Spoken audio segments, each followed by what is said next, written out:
புவனகிரி அப்படிங்கிற ஊர்ல ஒரு பிச்சைக்காரன் இருந்தான். தினமும் அவன் அந்த ஊர்ல தான் பிச்சை எடுத்துக்கிட்டு இருந்தான்.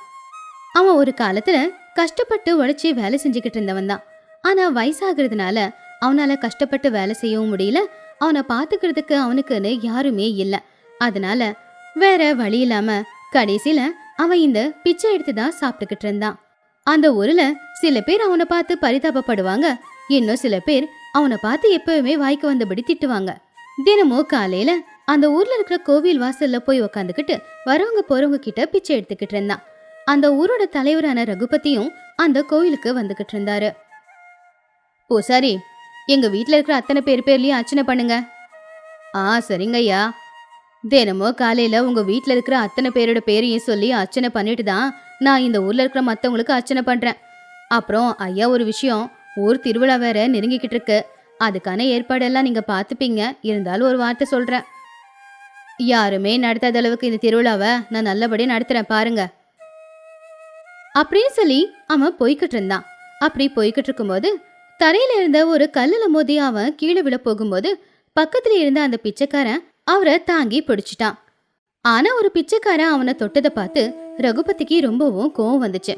அதனால ரகுபதி கோவமா இப்படி சொன்னான். உனக்கு எவ்வளவு தைரியம் இருந்தா பிச்சைக்காரன் நீ என்ன தொடுறியா? மன்னிச்சிடுங்க ஐயா, நான் வேணும்னு தொடல. நீங்க தடுக்கி விழ போனீங்க, விழுந்துடக்கூடாதுன்னு தாங்கி பிடிச்சங்க. நான் விழுந்திருந்தாலும் பரவாயில்ல. இப்ப நீ என்ன தொட்டதுனால என்னை பார்த்தா எனக்கே அருவருப்பா இருக்கு. உன் கையெல்லாம் ஏன் மேல படணுமா? இங்க பார், இன்னொரு தடவை இந்த கோவில் பக்கத்துல கூட நான் உன்னை பார்க்கவே கூடாது. அப்படி பார்த்தேன், அடுத்து நான் என்ன பண்ணுவேன்னு எனக்கே தெரியாது அப்படின்னு ரகுபதி மிரட்டினதுனால பாவம் அந்த பிச்சைக்காரன் பயந்து அங்கிருந்து போயிட்டான்.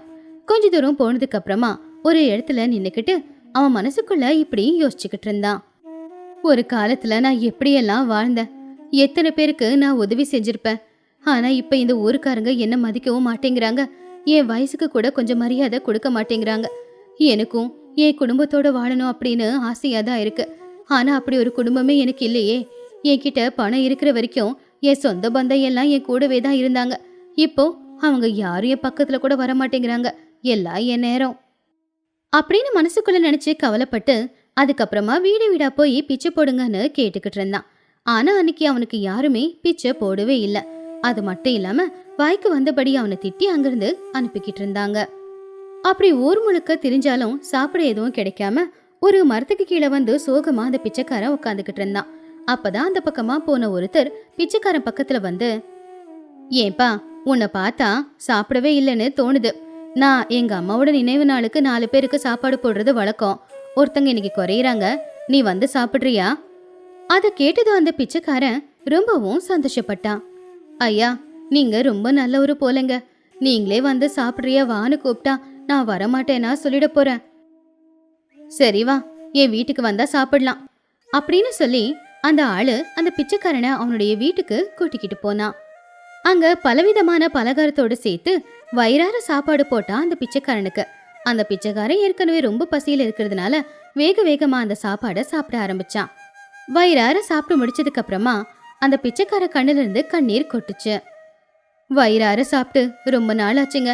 இந்த சாப்பாடு ரொம்ப நல்லா இருக்கு.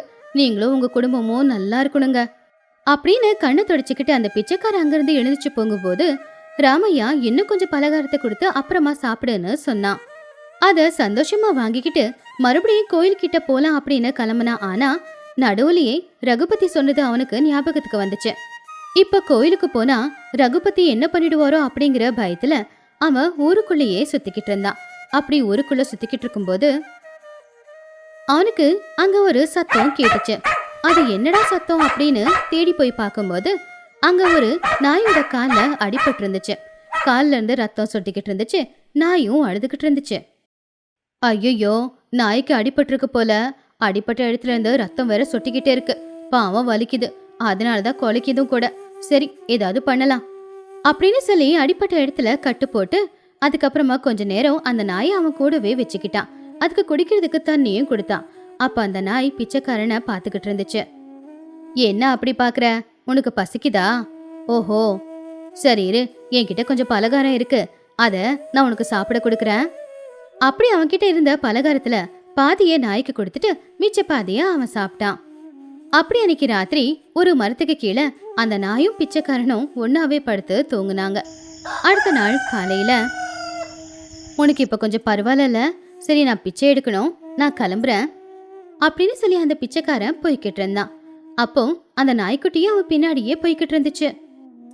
அப்படி அந்த பிச்சைக்காரன் எவ்வளவு தூரம் போனாலும் அந்த நாய்க்குட்டியும் பின்னாடியே தான் போய்கிட்டு இருந்துச்சு.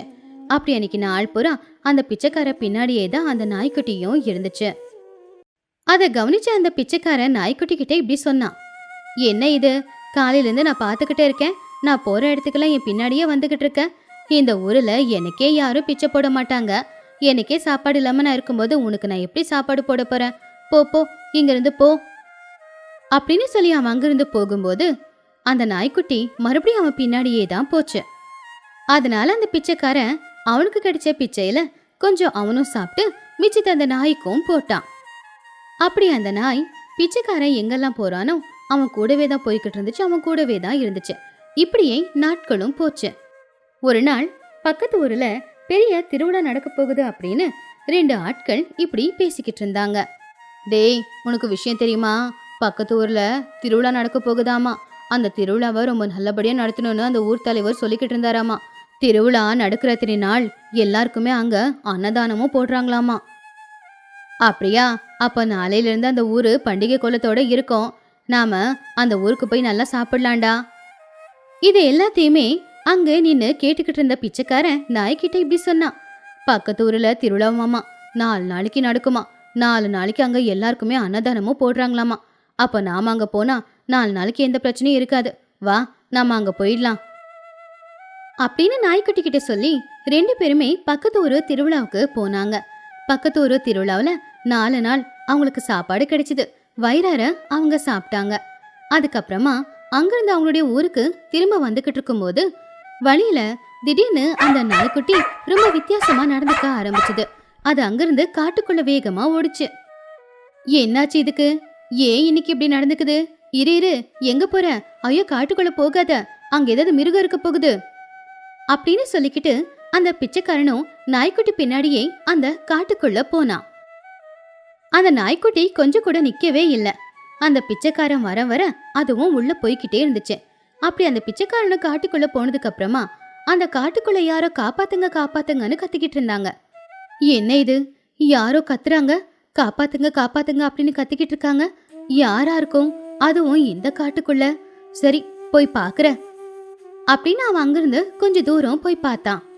அப்போ ஒரு இடத்துல ஒரு பெரிய பள்ளத்துல இருந்த சேத்துல ஒருத்தர் மாட்டிக்கிட்டாரு. அந்த சேரு அவரை உள்ள இழுத்துக்கிட்டு இருந்துச்சு. அப்ப அந்த பள்ளத்துல இருந்த அந்த பிச்சைக்காரன் அவரை காப்பாத்தி வெளியில தூக்கிட்டு வந்தான். உடனே நாய்க்குட்டி அவர் பக்கம் போய் நின்னுச்சு. அத பார்த்து அந்த பிச்சைக்காரன் ஆச்சரியமா, என்ன இது, இந்த நாய்க்குட்டிக்கு இவரை முதல்லயே தெரியுமா, இது என்னோட வளர்ப்பு நாய், அதனாலதான் என்ன தேடிக்கிட்டு வந்துச்சு, ஆனா திடீர்னு ஒரு நாள் காணாம போயிடுச்சு, எங்க போச்சே தெரியல, நான் தேடி பார்த்தோம் கிடைக்கல. அப்படியா, அதனாலதான் அதோட முதலாளி இங்க இருக்கிற விஷயம் தெரிஞ்சுக்கிட்டு ஓடி வந்து உங்களை காப்பாத்த வச்சுதா, உனக்கு எப்படி நன்றி சொல்ல போறேனே தெரியல, நான் காட்டுல நடந்து போய்கிட்டு இருந்தேன், தெரியாம இந்த புதகுழியில விழுந்துட்டேன், நீ மட்டும் வரல அப்படின்னா என் உயிர் நிச்சயமா போயிருக்கும், நீ செஞ்ச உதவிக்கு நான் என்ன பண்ணி நன்றி கடன் தீர்க்க போறேனோ, மனுஷங்களுக்கு மனுஷங்க உதவி செய்யலனா அப்புறம் எதுக்கு இந்த பொறுப்பெல்லாம், நீங்க எனக்காக எதுவும் செய்ய வேண்டாங்க, நான் சந்தோஷமா தான் இருக்கேன், ஒருவேளை சாப்பாடு போட்டா போதும். அப்ப சேகருக்கு பிச்சைக்காரனுடைய நிலைமை என்ன அப்படின்னு புரிஞ்சுது. உடனே அந்த பிச்சைக்காரனையும் நாயையும் அவன் வீட்டுக்கு கூட்டிட்டு போய் ஒரு பையில நிறைய தங்க காசுகளை போட்டுட்டு பிச்சைக்காரன் கொடுத்துட்டு இப்படி சொன்னான், நீ ரொம்ப நல்லவன், இனி உன் வாழ்க்கையில எந்த கஷ்டமும் இருக்க கூடாது, நீ நல்லவன் அப்படிங்கறதுனாலதான் உன்கிட்ட எதுவுமே இல்லாத நேரத்துல கூட என்னோட நாய உன்கிட்டயே வச்சுக்கிட்டு அதையும் நல்லபடியா பாத்துக்கிட்ட, இன்னைக்கு என்னோட உயிரையும் காப்பாத்திருக்க, அதுலயே தெரியுது நீ எவ்வளவு நல்லவன்னு, அதுக்கான பரிசாதான் இந்த தங்க காசை உனக்கு கொடுக்கறேன், இதை வச்சுக்கிட்டு உன்னுடைய மிச்ச வாழ்க்கைய நீ பிச்சை எடுக்காம சந்தோஷமாவே வாழ்ந்துக்கலாம் அப்படின்னு சொன்னான். அதை கேட்டு அந்த பிச்சைக்காரன் ரொம்பவும் சந்தோஷப்பட்டான். அந்த பிச்சைக்காரன் அந்த தங்கத்தை வச்சு அவனுடைய ஊர்லயே பெரிய வீட்டை கட்டிக்கிட்டு யாரெல்லாம் அவனை அந்த ஊர்ல அவமானப்படுத்தினாங்களோ அவங்க கண்ணுக்கு முன்னாடியே ரொம்ப சந்தோஷமான வாழ்க்கைய வாழ்ந்துகிட்டு இருந்தான். அவன் கிட்ட இருக்கிறத வச்சு அவன் வாழ்க்கைய அவன் சந்தோஷமா வாழ்ந்துகிட்டு இருந்தான்.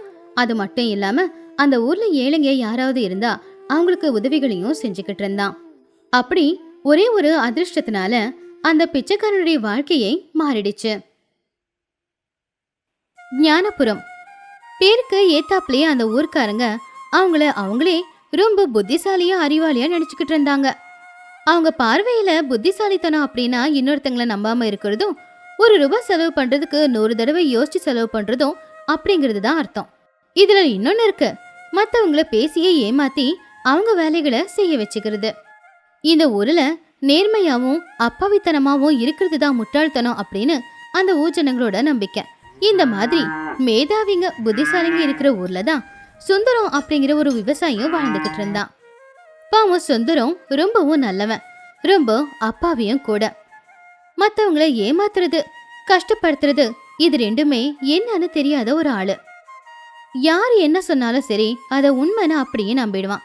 அவனோட பார்வையில பொய் அப்படிங்கிற வார்த்தைக்கு அர்த்தம் இல்ல.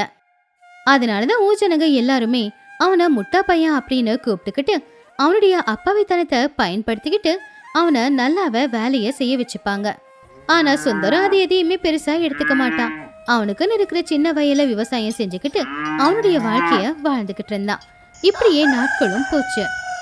ஒரு நாள் சுந்தரம் காலையிலேயே தண்ணி எடுத்துட்டு வர்றதுக்காக பழைய வாளிய தூக்கிக்கிட்டு கிணத்துக்கிட்ட போனான். அப்ப அந்த ஊரோட தலைவரான சுந்தரையா அவன்கிட்ட இப்படி சொன்னாரு. அவனை பார்த்து சிரிச்சுக்கிட்டே, ஏண்டா சுந்தரம், அந்த உடஞ்சு போன வாளியை வச்சு எத்தனை நாளைக்கு தண்ணி இறைப்ப?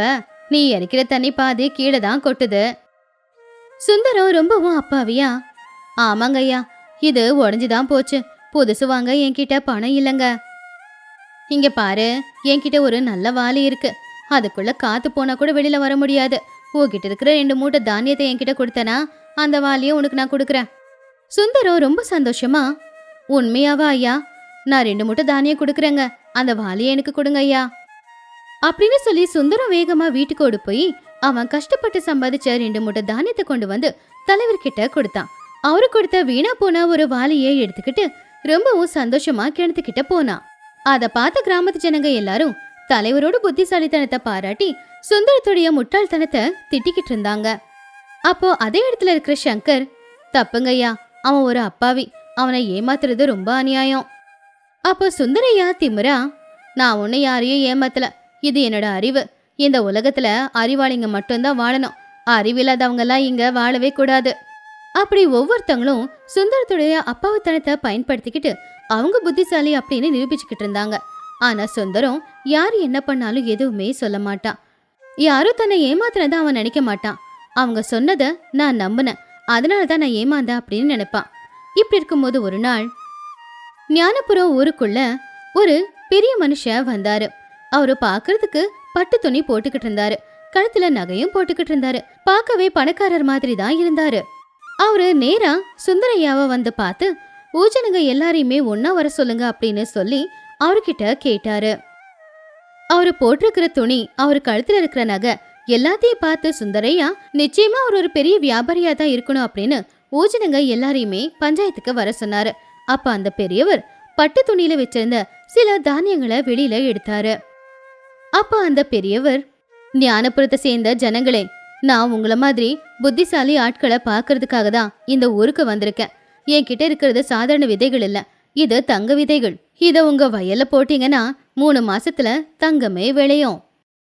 அத கேட்டதுமே எல்லார் கண்ணிலையும் ஆசையும் தெரிஞ்சது. அது கூடவே அவங்களுக்குள்ள ஒரு சந்தேகமும் வந்துச்சு. நாங்க ஏன் உங்களை நம்பணும்?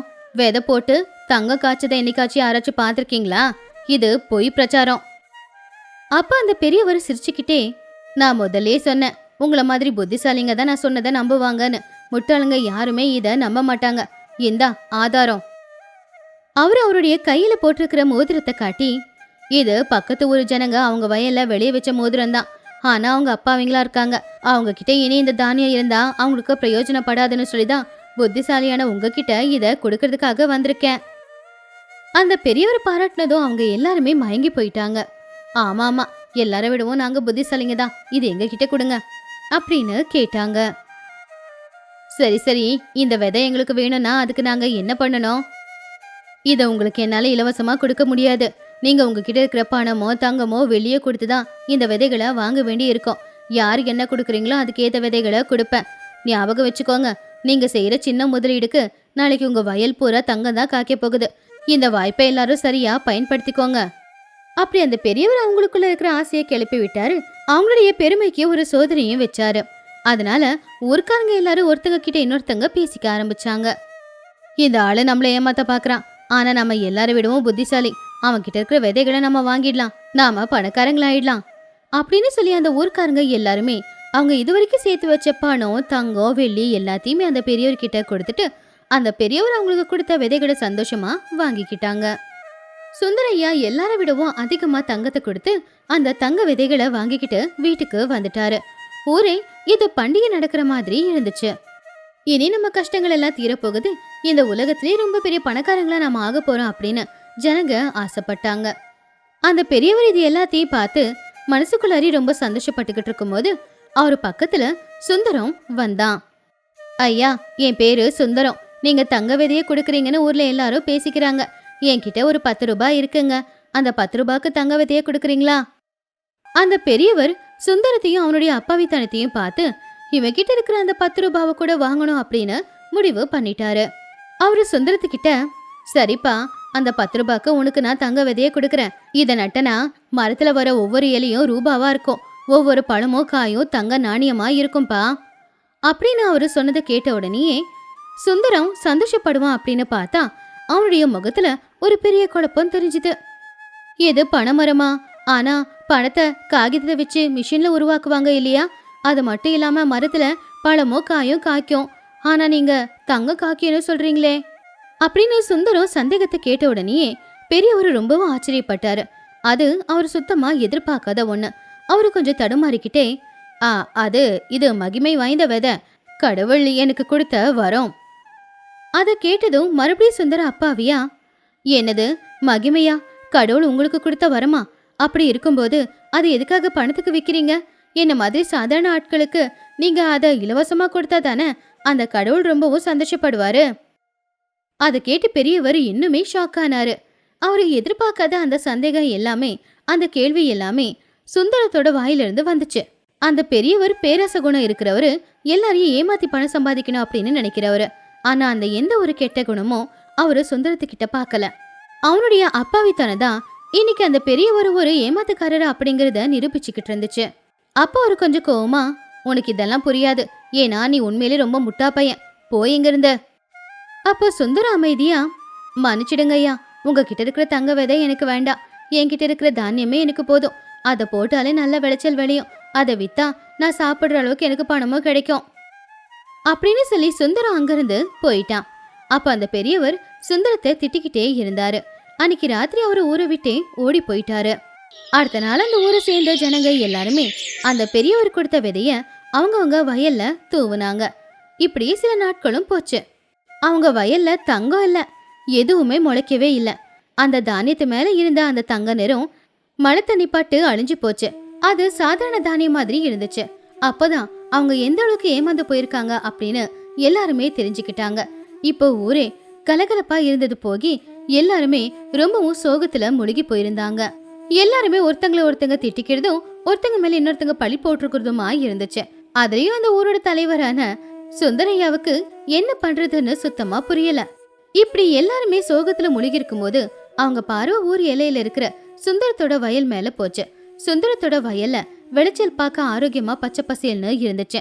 சுந்தரமும் அவன் வேலையை அவன் பார்த்துக்கிட்டு சந்தோஷமா அவன் வாழ்க்கைய வாழ்ந்துகிட்டு இருந்தான். உடனே அவங்க எல்லாரும் மெதுவா சுந்தரத்தோட வயல் கிட்ட போனாங்க. இத்தனை நாளா யாரு அவங்க எல்லாரும் முட்டாள் அப்படின்னு சொல்லிக்கிட்டு இருந்தாங்களோ அவங்க முன்னாடி அவன் மட்டும்தான் இன்னைக்கு புத்திசாலியா நின்னுக்கிட்டு இருந்தான். அப்போ அங்க இருந்த சங்கர், சுந்தரம், நீ அந்த ஏமாத்துக்காரனோட பேச்ச நம்பவே இல்லையே, அவன் ஏமாத்துக்காரன்னு உனக்கு எப்படி தெரிஞ்சுது? ஏமாத்துக்காரரா? அவரு ரொம்ப நல்லவராச்சே. ஆனா அவரு சொன்னதுதான் எனக்கு சுத்தமா புரியவே இல்லை. மரத்துல போய் பணம் எப்படி காய்க்கும், அதே மாதிரி வயல்ல எப்படி தங்கம் காய்க்கும்? எனக்கு தெரிஞ்சு விதைய போட்டோம்னா சாப்பிடுறதுக்கு சாப்பாடு தான் வளரும் அப்படின்னு சுந்தரம் கேட்ட கேள்வி அவங்கள செருப்பால் அடிச்ச மாதிரி இருந்துச்சு. தன்னை தானே புத்திசாலி அப்படின்னு நினைச்சுக்கிட்டு இருந்த ஊஜனங்க எல்லாருமே இப்போ சுந்தரத்துக்கு முன்னாடி ரொம்ப பெரிய முட்டாள்களா நின்னுக்கிட்டு இருந்தாங்க. சுந்தரம் மட்டும்தான் பேராசப்படாம எங்கேயுமே ஏமாறாம அவன்கிட்ட இருக்கிறத வச்சு இப்போ நல்லபடியா இருந்தான். இதுதான் சுந்தரத்துடைய வெற்றியும் கூட. அவன் பணம் சம்பாதிக்கல, அவனுக்கு அதிகாரமும் கிடைக்கல. ஆனா அவனுடைய கொள்கை தான் அவனுடைய வாழ்க்கையை இன்னைக்கு ஜெயிச்சிருக்கு. அவனுடைய அப்பாவித்தனம் தான் இன்னைக்கு ஒரு கவசமா மாறி ஏமாறத்துல இருந்து அவனை காப்பாத்திருக்கு. அவனுடைய நேர்மைதான் இன்னைக்கு அவனை நல்லபடியா வாழவும் வச்சிருக்கு. ஒரு நாள் அந்த ஊரோட தலைவரான சுந்தரையா சுந்தரத்தோட வீட்டுக்கு போனாரு. அவரு ரொம்ப வருத்தத்தோட, சுந்தரம், எங்க எல்லாரையும் மன்னிச்சிடு. இத்தனை நாளா எங்களை நாங்களே புத்திசாலிங்கன்னு நினைச்சுக்கிட்டு இருந்தோம். உன்னை முட்டா பையன்னு நினைச்சுக்கிட்டு இருந்தோம். ஆனா உண்மையான புத்திசாலி யாரு, முட்டாள் யாரு அப்படிங்கறத இன்னைக்கு நாங்க தெரிஞ்சுக்கிட்டோம். நேர்மையோட இருக்கிற நீ, எந்த ஒரு சூதுவாதம் இல்லாம இருக்கிற நீதான்ப்பா உண்மையிலேயே ரொம்ப பெரிய புத்திசாலி. அப்படியே கிராமத்து ஜனங்க எல்லாருமே சுந்தரத்தை ஒரு புது பார்வையில பார்க்க ஆரம்பிச்சாங்க. சுந்தரம் மாறல. அவன் காலத்துக்கும் அப்படியே தான் இருப்பான். ஏன்னா அவனுடைய அப்பாவித்தனமும் அவனுடைய நேர்மையும் தான் அவனுக்கு பலம். அவன் அதே பலத்தோட இருந்த வாழ்க்கைய நல்லபடியா வாழ்வான். இந்த கதையில இருக்கிற நீதி என்னன்னா, இந்த உலகத்துல நல்லபடியா வாழ அறிவு ரொம்ப முக்கியம்தான். ஆனா பேராசையோட இருக்கிற அறிவு நம்ம அழிவுக்கு தான் காரணமாகும். அப்பாவித்தனம், நல்ல குணம் இந்த மாதிரி இருக்கிறவங்களுக்கு பெருசா அறிவில்லைனாலும் கூட அவங்க வாழ்ற விதமே அவங்களுடைய கொள்கையே அவங்கள காப்பாத்தும். கண்ணுக்கு முன்னாடி தெரியற சாதாரணமான ஒரு உண்மை ரொம்பவும் சக்தி வாய்ந்த பொய்ய தோக்கடிச்சிடும்.